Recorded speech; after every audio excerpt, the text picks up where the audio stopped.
Boa tarde, pessoal. Boa tarde, nobres colegas.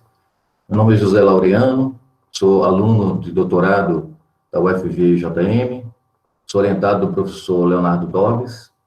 Eu sou professor aqui do Instituto Federal, de Minas Gerais, do campus São João Evangelista. Participo também com os nobres colegas do DINTER, do grupo do DINTER. E nós estamos aqui para apresentar para vocês o nosso trabalho de doutorado, que é intitulado sobre o efeito da adição de ácidos úmicos na dieta sobre o desempenho produtivo dos frangos de corte. Desse slide eu coloquei aqui um roteiro, para a apresentação do trabalho, mostrando passo a passo aí a sequência. Primeiro ponto, primeiro item, gostaria de comentar, claro que já foi falado, mas quero comentar sobre a matéria orgânica, seus compostos e sua importância. Com relação aos compostos da matéria orgânica, de vários relatos, de vários autores que eu encontrei, resumidamente, trata-se do conjunto, é o conjunto de compostos químicos formado por moléculas orgânicas encontradas em ambientes naturais, sendo eles terrestres ou aquáticos. É geralmente heterogênea e composta por restos de animais e vegetais, e de seus resíduos lançados no ambiente. Com relação à importância dos vários relatos que eu encontrei, resumidamente, seria fornecer nutrientes, essa matéria orgânica ela vai fornecer nutrientes para o solo, ela vai melhorar a estrutura específica desse solo, proporcionando presença de micro-organismos, aumentando assim a capacidade de troca catiônica do solo, evitando erosão e compactação, proporcionando uma melhor retenção de umidade e nutrientes, consequentemente, plantas mais resistentes às pragas e às doenças, Essa matéria orgânica, ela vai passar também, por um processo de compostagem. É outro objetivo, outra finalidade, dentro da propriedade, poderá ser até mesmo para agregar, para melhorar a sua mineralização. Então, o processo de compostagem. Então, de vários relatos que eu encontrei na literatura, cita o seguinte, que é um processo biológico que acelera a decomposição e reciclagem do material orgânico, contido em restos de origem animal e vegetal, tendo como produto final o composto orgânico. A compostagem, assim dizendo, é uma forma de recuperar os nutrientes dos resíduos orgânicos e levá-los de volta ao ciclo natural, enriquecendo o solo para a agricultura com substâncias únicas e nutrientes minerais, formando assim um solo umífero. Então, nessas duas fotos que são aí, eu tirei lá do Google Imagens, está mostrando, como é que seria essa composteira, com esse material orgânico já nesse processo, Claro que ali vai em torno de 90 a 120 dias, depende muito do material que está sendo utilizado. Claro que tem um revolvimento, tem a questão da temperatura, que tem que ser conferido diariamente, tem a questão da umidade, que tem que ser umedecido. Bom, transcorrido aí os 90 a 120 dias, esse material já decomposto é utilizado, conforme for o uso e o objetivo, é utilizado lá nas plantações, nas lavouras de maneira geral. Bom, nesse solo umífero, nós temos as substâncias úmicas. De acordo com vários relatos, de vários trabalhos, de vários conceitos que eu encontrei, então, o que seriam essas substâncias úmicas? São uma mistura complexa, dispersa e heterogênea de vários compostos orgânicos, sintetizada a partir de restos de matéria orgânica, decomposta por quem? Por micro-organismos. Então, têm sido descritas, genericamente, como macromoléculas orgânicas, heterogêneas e de coloração escura, resultando assim, resultado do metabolismo de micro-organismos que atuaram ali nessa decomposição. Então, de acordo aí com diversos autores também. Nessa tabelinha amarela, tem as frações de composição, das substâncias úmicas, que elas são fracionadas em ácido fúvico, ácido úmico e as uminas. Com relação ao seu grau de solubilidade, o ácido fúvico, por exemplo, ele é solúvel em água, insolúvel em meio alcalino e em meio ácido. O ácido úmico, que é o objeto do nosso trabalho, ele é insolúvel em água, mas é solúvel em meio alcalino e insolúvel em meio ácido. E a umina, que é a matéria orgânica insolúvel, ela é insolúvel tanto em água, como meio alcalino, como também no meio ácido. Bom, então essas substâncias úmicas e essas três frações, Nós vamos estudar especificamente, nosso trabalho especificamente é com os ácidos úmicos. Então, o que seriam esses ácidos úmicos? São quimicamente muito complexos, formados por polímeros, compostos aromáticos e alifáticos, com elevado peso molecular e grande capacidade de troca catiônica. São solúveis, né? De acordo com vários autores que eu consultei, são solúveis em meio alcalino, é de cor escura, e insolúveis em meio ácido, um pH sendo menor que 2, apresentando, assim, uma forma amorfa, né? E mantendo a sua coloração escurecida. Eu coloquei as fotos só para ter uma ideia como é que vem a ser, né? Para diferenciar um pouco do ácido fúvico, né? Com relação à sua coloração. Bom, então, com relação aos efeitos dos ácidos úmicos, né? No solo, já é sabido, né, já é conhecido, já é trabalhado, já tem diversos trabalhos na literatura brasileira e internacional, falando, né, da importância, a proeminência do efeito do ácido úmico com relação ao solo. Então, fiz um apanhado geral, resumido, né, de acordo com diversos trabalhos aí de diversos autores. Então, no solo, por exemplo, aumento da fertilidade pela liberação de nutrientes. Então, essa decomposição, né, e esse solo umífero vai proporcionar essa liberação de nutrientes para as plantas. Outra, melhoria das características físicas, químicas e biológicas do solo. Produção de substâncias fisiologicamente ativas, né, mais fácil de ser absorvido pelas raízes das plantas. Complexos com materiais possivelmente tóxicos. Então, algum resíduo que ficar, né, no solo de algum produto, então tem essa possibilidade, né, de evitar, consequentemente, esse acesso direto, permanente para as plantas. E o funcionamento com bioestimulante para as plantas. Então, eu vi vários exemplos, né? Vi na cultura de café, na cultura da soja, da cebola, vi diversos trabalhos com arroz, com frutas, de maneira geral, frutíferas, né? Então, é um trabalho que, com relação ao solo, né, os efeitos, os ácidos úmicos já está bem consolidado. Agora, com relação aos animais. Com relação aos animais, está sendo bem promissor. Já encontrei alguns trabalhos, principalmente na literatura internacional.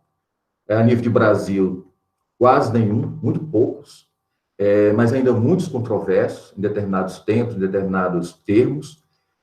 Então, baseado nesse princípio, nós precisamos, né, almejamos fazer o nosso trabalho fazendo esse teste, né, essa verificação com frango de corte. Alguém pode estar se perguntando, mas por que frango de corte? Por que não suíno? Por que não bovino? Né? O frango de corte foi escolhido porque é uma ave precoce, é um animal mais sensível, né? Então, mudanças ali na sua alimentação, algum produto a mais foi colocado ali, o animal já vai apresentando um comportamento diferenciado. Então, fica mais fácil a sua leitura, fica mais fácil, né, você compreender e entender realmente, de fato, o que aquilo está acontecendo. Bom, então, com relação à avicultura de corte, a nível de Brasil, eu consegui alguns dados aqui no site da Embrapa, eu gostaria de compartilhar com vocês. Só para você ter ideia da cadeia avícola nacional, mais de 51 milhões de matrizes de cortes, né, em 2009, então dados bem recentes, estão alojadas. Então, assim, mais de 51 milhões de matrizes. Então, essas matrizes são quem? Os machos e as fêmeas, que produzirão, né, ovos, produzirão os pintinhos. Esses pintinhos serão destinados para as granjas, que engordarão, né? Depois levarão, né, vai ter o abate, depois enviará para o comércio, para o mercado, para o consumo, né, final.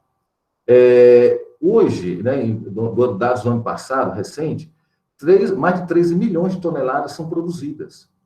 Então, ou seja, o Brasil hoje é o terceiro lugar mundial produtor de carne de frango.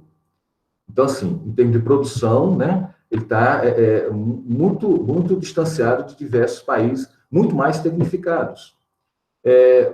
No ano passado, o Brasil exportou mais de 4 milhões de toneladas de carne de frango. Então, desde 2014, o Brasil ocupa o primeiro lugar, né, em termos de produção e exportador de carne de frango. Só para você ter uma ideia, mais de 150 países por aí afora consomem a carne de frango do Brasil. Então, assim, na balança comercial, isso pesa bastante. E o consumo per capita brasileiro está quase 43 quilos de carne por habitante por ano, um valor médio, né? Então, assim, é um valor bem considerado. Eu coloquei aqui ao lado alguns dados da avicultura de postura. Apesar do nosso foco ser uma avicultura de corte, Mas só para a gente ter uma ideia, né, da dimensão da cadeia avícola, eu achei interessante colocar. Então, mais de 1 milhão de matrizes de postura estão alojadas. Também tem o macho, tem a fêmea, né, produzindo lá esses ovos. Dali nascerão, 21 dias depois, nascerão as pintinhas. E as pintinhas serão destinadas às granjas, que futuramente produzirão ovos. Que no ano passado foi mais de 49 bilhões de unidades produzidas. Desde que o consumo interno brasileiro está em torno de 230 ovos, né, por habitante ano. Quando a gente faz um comparativo com outros países, né, o México, por exemplo, o México lá, o consumo médio per capita deles é de 350 ovos, né, em média, por ano. Então, assim, nós estamos muito aquém, né, nós estamos muito baixo em termos de estrutura, em termos de divulgação mesmo, para aumentar esse consumo, porque realmente é um alimento de altíssima qualidade. Em termos de valor biológico, só perde realmente para o leite materno. Esse gráfico que vocês estão vendo aí, um gráfico, né, azul, mostrando aí os principais estados brasileiros, né, produtores de frango de corte. Então, o estado de Minas Gerais está em 5º lugar, um grande produtor e ainda irrisório em termos de exportação. Mas é uma cadeia alimentar muito importante, né, gerando emprego, divisas para o país. Bom, aí depois com esses números, a gente começa a pensar, poxa, e a alimentação desses animais? Para alimentar essa cadeia, né, esse número enorme aí de animais. Então, é importante trabalharmos, né, dentro da questão nutricional, trabalharmos com determinados aditivos, com determinados complementos ou suplementos, para que possamos reduzir, ou pelo menos contribuir, com a redução do custo de produção, né, dessa alimentação, dessa ração. Só para vocês terem ideia, hoje no mercado, 70% do custo de produção é com alimentação. Então, o granjeiro ele já sabe, quando ele monta uma granja lá, 70% é só alimentação. Os outros 30% é compra dos pintinhos, mão de obra, medicamento, etc, etc. Bom, então, é realmente um dado importante, né, um valor considerado. Então, baseado nesses princípios, a utilização aí dos ácidos úmicos, né, na alimentação de aves, ela precisa ser mais estudada, precisa ser mais pesquisada, para a gente ver se a gente pode utilizar como um aditivo, né, para tentar baratear esse custo, né. Então, assim, começamos a fazer várias pesquisas, principalmente na literatura internacional. Então, eu encontrei alguns trabalhos mencionando o seguinte, por exemplo, o Negrete e colaboradores, de 2019, um bioensaio bem recente, eles trabalhando com o efeito da adição de substâncias úmicas como promotor de crescimento em frango de corte, em 2 regimes de alimentação. Então, eles trabalharam fornecendo um grupo de animais, fornecendo ração à vontade, e outro grupo de animais receber ração com restrição alimentar, geralmente a restrição de 24 horas. Então, eles constataram que, nesse ensaio, né, nesse trabalho, eles observaram que os frangos de corte, dentro de um período ali de 14 a 35 dias, teve um rendimento de carcaça melhorado. Outro trabalho que nós encontramos, de VET colaboradores, de 2019 também, estudando o efeito de substâncias úmicas, dietéticas no desempenho de engorda, rendimento de carcaça, parâmetros bioquímicos do sangue e perfil mineral ósseo de frangos, eles constataram, eles chegaram à conclusão que a alimentação com substância úmica, principalmente utilizando a dosagem de 0,8% e 1%, eles perceberam que houve uma manifestação com melhores peso corporal final do frango e da taxa de conversão alimentar. Eles observaram também que houve um efeito significativo no nível de colesterol no sangue e também no conteúdo de cálcio e fósforo lá nos ossos do frango. Então, um nível mais alto de lipídios totais do sangue e um rendimento maior de carnes de peito e coxa também foram registrados, né? Outro trabalho também mencionando, o Otsuki, colaborador de 2008, eles trabalhando com o efeito das substâncias úmicas na dieta, na produção de ovos e qualidade da casca dos ovos de galinha após o período de postura. Só para você ter uma ideia, a galinha de postura, ela começa a sua produção de ovos, ela começa a pingar os primeiros ovos com 20 semanas de vida. E ela encerra com 80 semanas de vida. Muitas das vezes, né, ela pode postergar para 90, 100, 110 semanas, dependendo muito do manejo adotado na granja, né? Então, o pico de postura, onde foi realizado esse trabalho, né, o momento que foi realizado esse trabalho, acontece com 35 semanas de vida. É justamente no auge, né, do lote, em termos de produtividade, em termos de produção. produzindo ovos de mesa, ovos comerciais, né? Que tem realmente um valor mais agregado, que tem necessita, requer mais cuidados, né?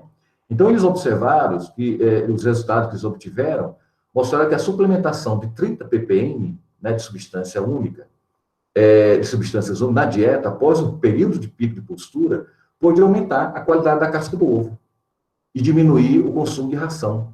E também aumentou a resistência, né, da casca do ovo e a eficiência alimentar, né, da ração. Então, essa resistência com relação à espessura, né, aumentou um pouco a espessura da casca do ovo. Outros trabalhos que eu encontrei também na literatura, Red Colaborador de 2006, trabalhando agora com efeito do ácido úmico em frangos de corte, eles observaram, né, nos estudos, mostraram que o ácido úmico não produz aberrações esqueléticas, nem toxicidade em frango de corte. Isso é uma informação muito importante, né? Contudo, em altas concentrações, na dosagem acima de 4,5 gramas por quilo na dieta, diminuiu o ganho de peso, sem causar efeitos adversos à saúde. Uma propriedade que pode ser útil em controlar certos problemas, né, de produção relacionados ao excesso de peso em machos reprodutores. Então, naqueles granjeiros que trabalham com matrizes, macho e fêmea, então isso é uma informação importante, porque quando você está trabalhando com um matrizeiro, não há necessidade do animal estar ganhando peso, né? Porque a partir do momento que o animal fica ganhando muito peso, principalmente na fase adulta, acaba dificultando a sua reprodução, tanto do macho como da fêmea, inviabilizando ali a questão, né, produtiva do lote. Verônica e colaboradores, em 2016, estudando o efeito do ácido úmico e do alho também, né, alho saativo, em parâmetros de desempenho de frango de corte, eles concluíram, né, eles pôde concluir que o ácido úmico e o alho têm um efeito positivo no desempenho produtivo dos frangos de corte. Outro trabalho que eu encontrei, de Jesus Gonzalez e colaborador de 2018, estudando o efeito do ácido úmico na viscosidade, né, intestinal e a excreção de amônia em um modelo de restrição alimentar de 24 horas para induzir a permeabilidade intestinal em frango de corte. Então, aqui já adotou, né, um trabalho com restrição alimentar, já para verificar essa questão da viscosidade, né, a nível intestinal, principalmente no intestino delgado. Então, eles perceberam, né, que o ácido úmico tem um impacto positivo na integridade intestinal, protegendo, né, todo o ambiente ali do intestino delgado, que é responsável pela absorção dos nutrientes. Bom, baseado nesse princípio, então, o objetivo geral do nosso trabalho será avaliar o efeito, né, sobre o metabolismo animal de ácidos úmicos em comparação à dieta controle e com dieta contendo antibiótico promotor de crescimento, sobre o desempenho de frango de corte de 7 a 43 dias. Bom, a primeira semana, nós vamos utilizar, na chegada dos pintinhos, para adaptabilidade, né, para que o lote de pintinho se adapte, né, à nossa realidade, às nossas condições dentro do galpão, né. O objetivo específico, então, por isso que, né, nós vamos trabalhar de 7 a 43 dias. Bom, então, o objetivo específico do nosso trabalho, em primeiro lugar, será avaliar o efeito dos ácidos úmicos, né, no desempenho de produção do frango de corte, contendo diferentes concentrações, avaliando os índices oteicos. Então, quais são esses índices oteicos, né? A conversão alimentar, ele está avaliando diariamente isso, né? O ganho médio diário de peso, a taxa de mortalidade do lote, a eficiência alimentar da ração, né, que está sendo consumida pelos animais, o peso ao abate, ração consumida diariamente por ave, a viabilidade criatória, o índice de eficiência produtiva, que é a junção, uma agregação dessas vários resultados que eu vou obter diariamente. Então, eu utilizo outra fórmula para calcular essa eficiência produtiva, as características de carcaça e, no final do ciclo, a idade de abate. Outro objetivo específico será avaliar o efeito, né, e comparar a adição das diferentes doses de ácido úmico e o antibiótico promotor de crescimento sobre o desempenho produtivo, né, dos frangos de corte. A justificativa para o nosso trabalho, então, é a utilização dos ácidos úmicos, né, na alimentação dos frangos como promotor de desempenho, a utilização do ácido úmico como aditivo alternativo ao uso de antibióticos, né, nas dietas. Vale lembrar sempre que a questão do uso de antibióticos para animais, de maneira geral, tem diversas restrições, né? O mercado como o europeu e americano não aceita, não permite. Então, assim, a nível de Brasil, como promotor, né, de crescimento, não é permitido, apenas como forma terapêutica, né? Se o animal tiver acometido ali por algum problema, aí sim, em doses bem reduzidas.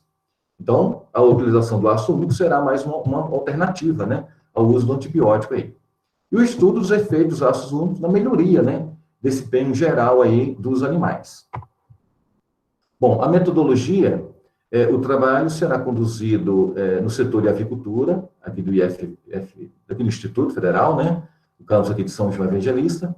Vocês estão vendo aí 3 fotos, essa da esquerda é uma panorâmica, né, mostrando a localização do nosso aviário, onde fica localizado os 3 galpões de corte, carinhosamente a gente chama de escola, né, mas é o nosso campus. Nessa parte superior, do lado direito, vocês estão vendo os 3 galpões, onde será realizado o experimento, e a parte inferior, algumas divisórias que já foram feitas, né, já foram confeccionadas, nós ainda estamos montando isso, né, essa estrutura. Falta ainda instalar bebedouros, comedouros, a montagem dos ventiladores, né, que nós vamos precisar.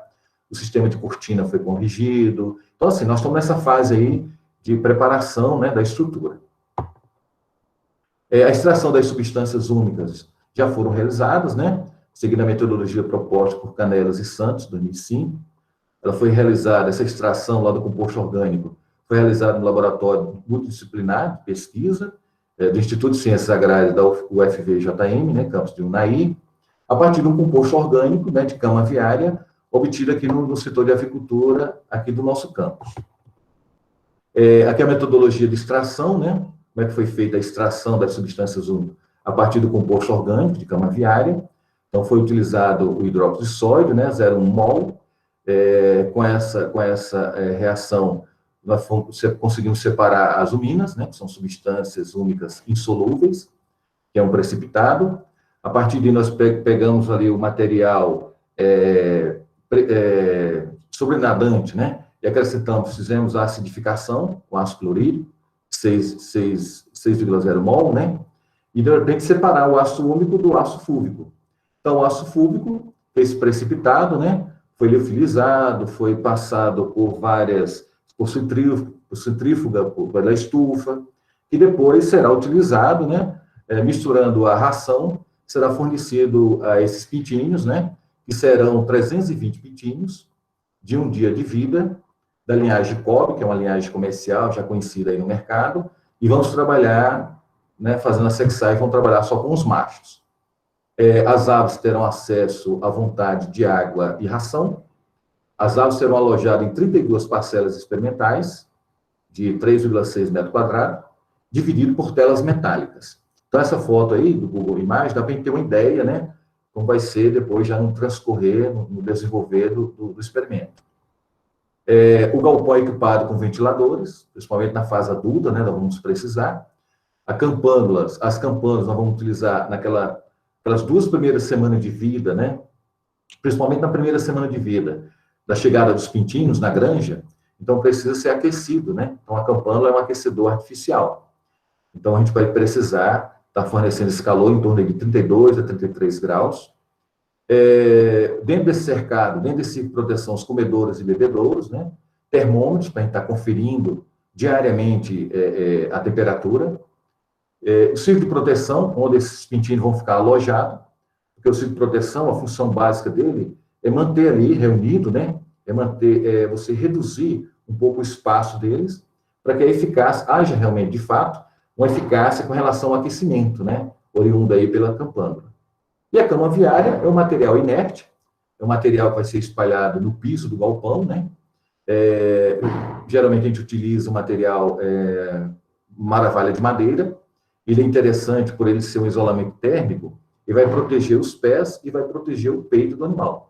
Vai lembrar que o peito é uma área nobre, né, da carne do frango, da carcaça do frango. Bom, então essas aves, elas são vacinadas no incubatório, quanto a mareca e buba aviária, então já vão chegar para a gente aqui com um dia de vida já vacinados, porque é uma vacinação obrigatória, né? A mareca e a buba aviária são doenças viróticas, então nós temos que trabalhar sempre com a questão da prevenção, e aos 15 dias nós vamos fazer a vacinação contra gumbouro, que é outra doença também virótica, né? nós vamos trabalhar diluindo essa água via água de beber lá das aves, né? Já com forma também de prevenção. O delineamento experimental será instalado em delineamento em blocos, né? O experimento, em PBC, com 8 tratamentos, né? Tendo 4 repetições, sendo cada unidade experimental composta por 10 aves. E os tratamentos utilizados serão, então, descrevi aqui. Então, T1 vai ser nossa dieta basal, né? Preconizado pelas informações de Rostain e colaboradores, atendendo sempre a necessidade nutricional, né, do animal, de acordo que for desenvolvendo, de acordo que for passando de fase por fase. O tratamento 2 será essa dieta basal, porém nós vamos incluir, né, incorporar 20 miligramas de aço único. O tratamento 3, dieta basal mais 40 miligramas de aço único. O T4, dieta basal mais 60 miligramas de aço único. O T5, dieta basal mais 80 miligramas. O T6, tratamento 6, dieta basal mais 100 miligramas. E o tratamento 7, dieta basal mais 200 miligramas de aço único. O tratamento 8, eu vou utilizar a dieta basal, mas vou incluir um antibiótico promotor de crescimento comercial, chama-se neomicina, já para a gente, juntamente, né, fazer um comparativo juntamente com o meu tratamento 1, que seria o meu controle, né, minha testemunha. Aqui está melhor organizado, né, os 8 tratamentos e as suas respectivas inclusões, né, de aço único e também do antibiótico, né, promotor de crescimento. Bom, as características avaliadas, como eu já mencionei, né, então, diariamente, eu vou fazer essas avaliações e vou anotando essas informações que são muito úteis para mim. É o ganho de peso, peso médio, consumo de ração, a conversão alimentar, quanto que os animais conseguiram converter, né, transformar aquele alimento, aquela ração em carne, a viabilidade econômica, mortalidade, eficiência alimentar, o peso ao abate e o índice de eficiência produtiva. E outra informação que eu preciso obter é a questão das características de carcaça. Essas características de carcaça serão semanal e no final do ciclo, né, com 43 dias. Então, serão amostradas e abatidas 2 aves por unidade experimental. Então, desse abate, eu preciso obter essas informações, né? Peso corporal no momento do abate, ou seja, um animal já sacrificado, né? Mas, porém, sem feito nenhuma limpeza dele ainda. Depois, eu vou precisar fazer a limpeza e obter o peso e o rendimento de carcaça, constituído de cabeça e pés. Porém, o animal já é viscerado, né? Sem as vísceras e sem as penas. Eu preciso obter o peso e rendimento do peito. Então, vou precisar, né, fazer o corte e separar da carcaça o peito, e fazer a pesagem dele, e ver essa porcentagem de rendimento com relação à carcaça. O peso e rendimento das pernas, incluindo coxa e sobrecoxa. E o peso e rendimento das asas. Então, essas características de carcaças serão semanal e no final do ciclo. Análise estatística. Os dados serão submetidos à análise utilizando o teste F, a 5% de probabilidade. As variáveis cujo teste F apresentar significância terão suas medidas comparadas, né, pelo teste Tucker, também a 5%, e será utilizado o sistema SAEG para fazer a análise aí dos dados. As fontes dos recursos, a extração dos ácidos únicos já foi realizada, né, lá na UFVJM, no campus de Unai. O professor Leonardo, juntamente com a equipe dele, já fez esse trabalho para nós. O transporte da cama viária para o UFGJM, já foi feito. Eu tive que contratar uma médica veterinária para acompanhar o abate das aves semanal e no final do ciclo, né, para estar acompanhando isso. Tive que contratar também o trabalho de um marceneiro para me ajudar a confeccionar as divisórias, né, as unidades experimentais, para ficar tudo equidificado, né, todas com o mesmo tamanho, com o mesmo espaçamento. Um ajudante, né, um auxiliar agropecuário, para estar me ajudando no momento da condução, no momento ali do propriamente dito, né, da execução do trabalho. Tela metálica, precisei comprar 150 metros, né, linear de tela metálica, já para essa confecção lá das divisórias. A infraestrutura completa do galpão, a escola cedeu, né, apoio aí do FMG, a compra dos pintinhos também, e a ração balanceada. Vai lembrar que, depois de eu capturado todas essas informações, né, no final do ciclo, 43 dias, quando eu fizer o abate de todo o lote, esses animais vai ser acondicionado em câmaras frias, né, lá no refeitório da escola, que vai ser utilizado na refeição, né, dos alunos e servidores, tá? totalizando aí com recurso próprio, deu R$ 4.125 de gastos aí por enquanto. Com relação aqui ao cronograma de execução, algumas coisas já foram feitas em 2019, né? Em 2020, em virtude da pandemia, realmente algumas atividades ficou em atraso, mas nós, à medida do possível, nós pudemos, né? Foi conseguido fazer algumas, principalmente na melhoria lá do galpão, estava precisando fazer melhorias lá.